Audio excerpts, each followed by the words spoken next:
and I went into a hearing of the Senate Judiciary Committee.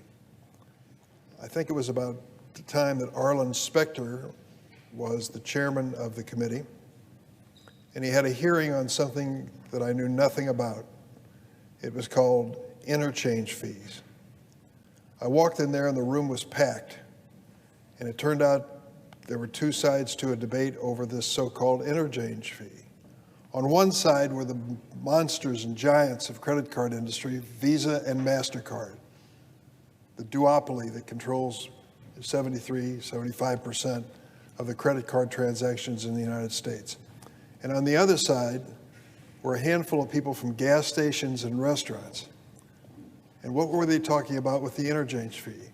They were talking about the fact that credit cards issued by banks that honor Visa and MasterCard exchanges are required to pay fees on every transaction.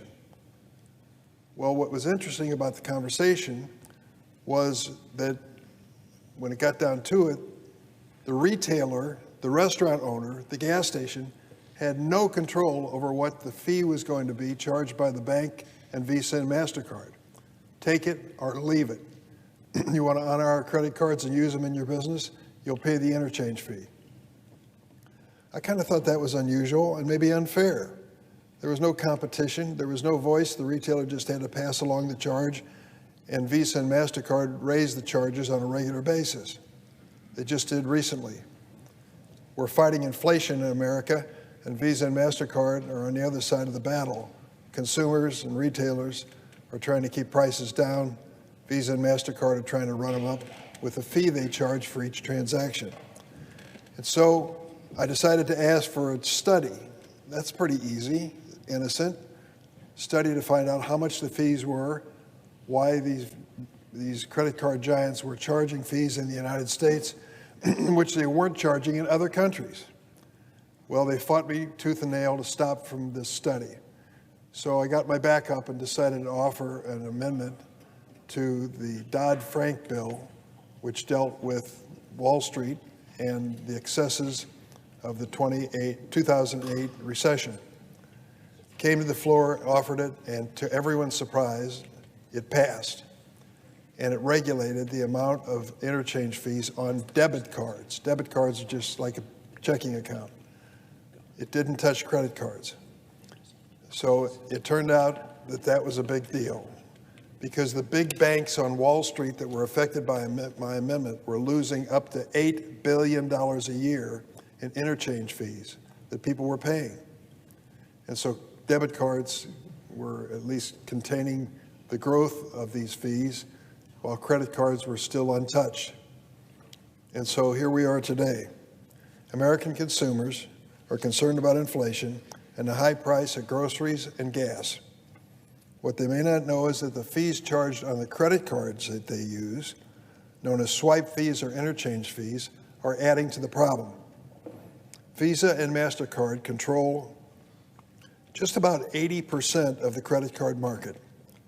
Each time a credit card is used, whether for groceries, gasoline, critical drugs, anything else, Visa and MasterCard charge an interchange fee. Some of them that they keep for themselves. Most of it is given to the bank that issued the card. It's usually charged as a percentage of the transaction plus a flat fee. For example, 2% of the transaction plus 10 cents each transaction. Visa and MasterCard set the fees on behalf of thousands of banks and tell the merchants, the retailers, the restaurants, take it or leave it. Merchants have no choice but to accept these outrageous fees if they want to have credit cards used by their customers. There's no negotiation, there's no competition. Small business owners and consumers take it or leave it or holding the bag. In 2022 alone, U.S. merchants and consumers paid $93.2 billion in these fees, credit card interchange fees, to line the pockets of the biggest banks on Wall Street. If you ask the man who owns the restaurant, or ask the lady who owns the shop, what percentage of your overhead cost is interchange fees on credit cards, you'll be shocked. Interchange fees are the second largest cost for small businesses, only behind labor cost. So let's think of that for a moment. Making your payroll is the highest expense. The next expense is not utilities or rent, it's the interchange fees charged by Visa and MasterCard and their banks.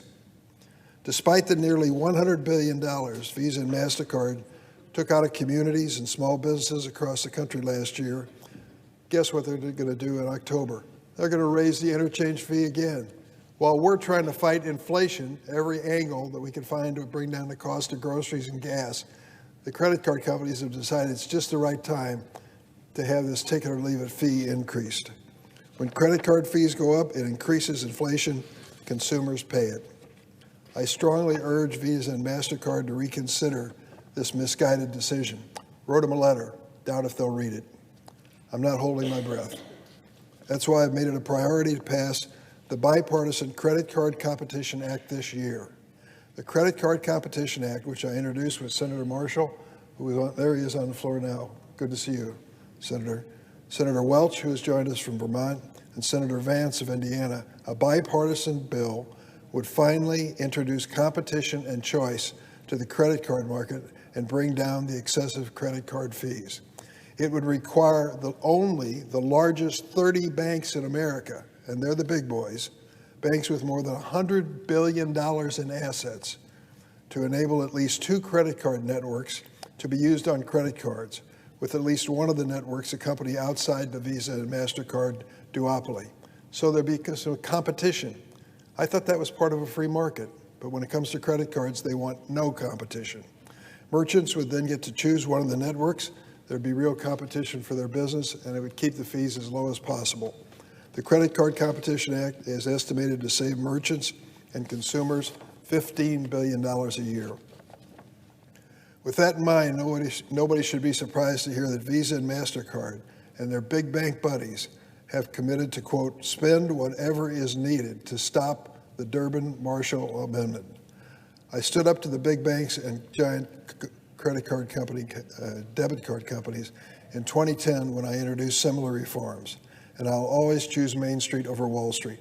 It is long overdue for Congress to break up the sweetheart deal that Visa, MasterCard, and the biggest banks in America and certain airlines enjoy. We must bring the Bipartisan Credit Card Competition Act to the floor for a vote.